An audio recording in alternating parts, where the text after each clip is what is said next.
오늘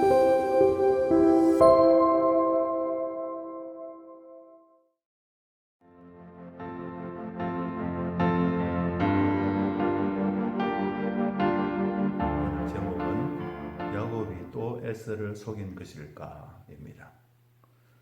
수십 년 만의 재해에서 극적인 화해를 함으로써 형제가 연합하여 아름답게 동거할 것 같은 상황이 되었습니다. 그래서 에서가 이렇게 제의합니다. 우리가 떠나자. 내가 너와 동행하리라. 그런데 야곱이 사양합니다. 청하건대 내 주는 종보다 앞서 가소서. 나는 앞에 가는 가축과 자식들의 걸음대로 천천히 인도하여 세일로 가서 내 주께 나아가리이다. 여기서 관찰해야 할 것은 내가 천천히 세일로 가서 형님께로 가겠다고 한 말입니다. 그런데 곧 알게 되지만 야곱은 세일로 가지 않고 반대 방향으로 갔습니다. 브니엘에서 세일은 남쪽이지만 야곱이 가게 되는 숫곳은 서북 쪽입니다. 그러니까 야곱이 에서에게 천천히 세일로 가겠다고 말할 때 이미 그는 다른 방향으로 갈 마음을 먹고 있었던 것입니다. 아이들과 가축의 건강을 위하여 천천히 세일로 가겠다는 일리가 있는 말을 들은 에서는 이렇게 다시 제의합니다. 내 종 몇 사람을 내게 머물게 하리라. 에서는 일관성 있게 아우를 세일로 초대하고 있습니다. 그러자 야곱이 매우 강한 어조로 사양합니다. 어찌하여 그리하리이까? 나로 내 주께 은혜를 얻게 하소서. 이 말의 뜻은 이런 것입니다. 왜 그렇게까지 하시려 합니까? 내 말을 못 믿겠다는 뜻입니까? 제발 내가 마음대로 하게 놓아주세요. 그러자 에서는 할 수 없이 자기 사람들을 다 데리고 세일로 돌아갔습니다. 그리고 야곱은 에서와는 다른 방향으로 진행함으로써 에서가 사는 세일로 가서 함께 사는 일은 일절 일어나지 않았습니다. 여기서 질문이 생깁니다. 야곱은 왜 에서에게 한 말을 어기고 다른 곳으로 갔을까? 형 에서를 또 속인 것인가? 그러려면 처음부터 에서의 초청을 거절하는 것이 마땅하지 않았는가? 이런 의문들에 대하여 생각해 보고자 합니다. 이것은 사실 중요한 문제는 아니지만 성경을 읽으면 자연스럽게 생기는 질문이므로 재미삼아서 한번 짚어보겠습니다. 먼저 야곱이 에서와 함께하는 것을 끝까지 피한 것은 에서에 대한 두려움 때문이라는 답은 타당하지 않습니다.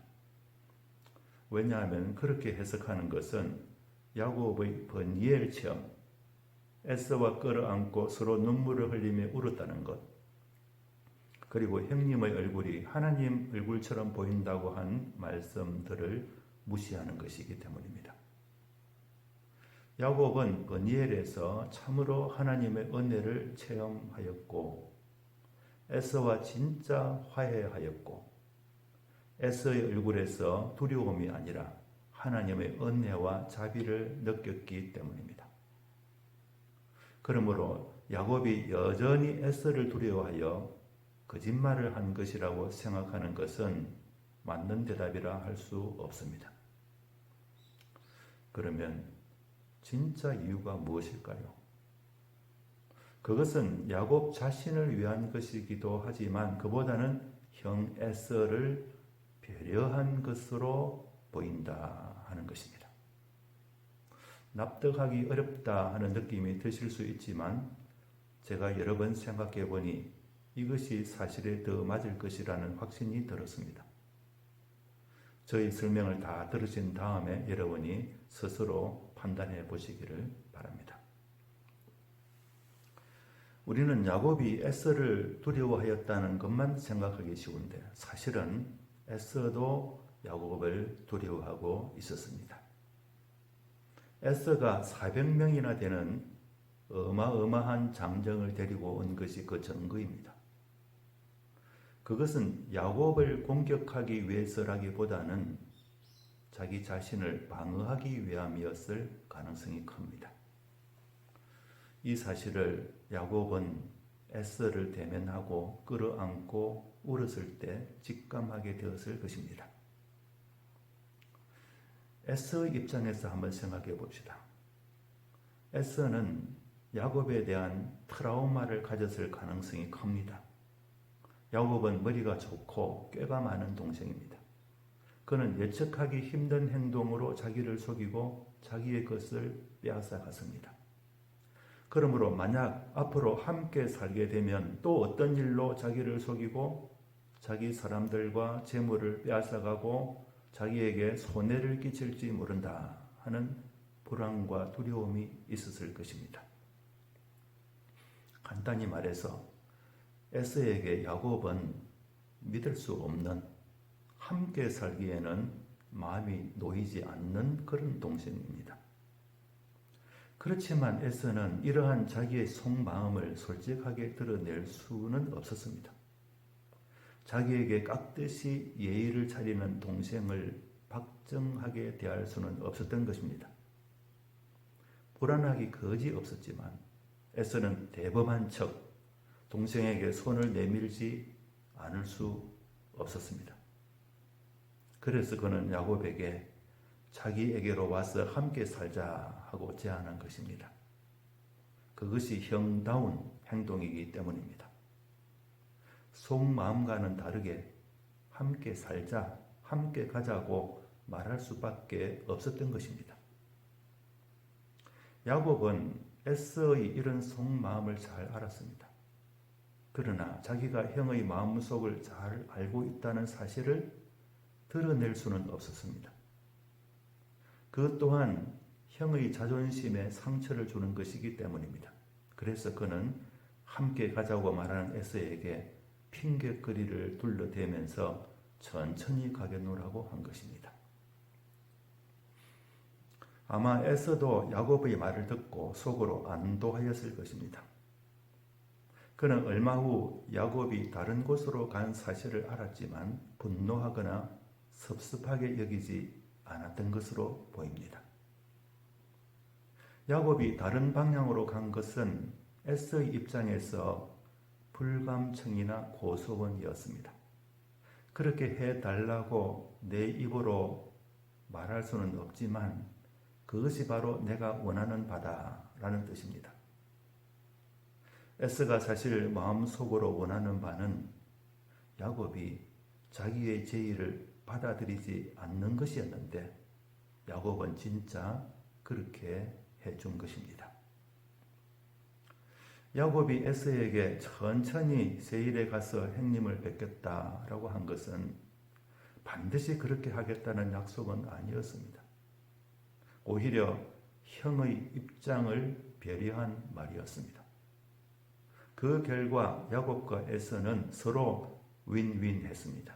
그들은 각자 다른 곳에서 서로 떨어져 살면서 사이좋게 살았는데 그것은 아버지 이삭의 장례를 지낼 때 그들이 함께 하였다고 기록되어 있는 것을 통해서 알 수 있습니다.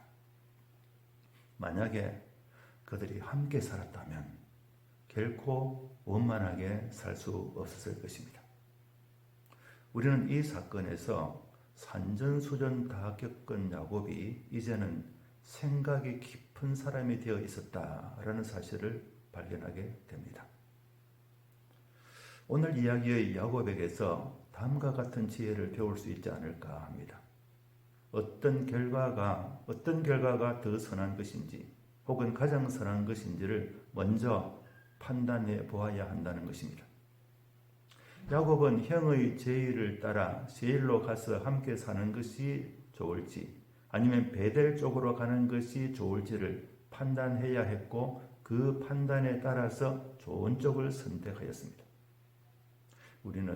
우리가 어디서 왔는지를 아는 것이 중요하지만 그보다 더 중요한 것은 어디로 가느냐 하는 것입니다. 신학적으로 말하면 종말론입니다. 나의 삶이 어느 방향으로 가고 있는지를 점검해 보는 것이 중요합니다.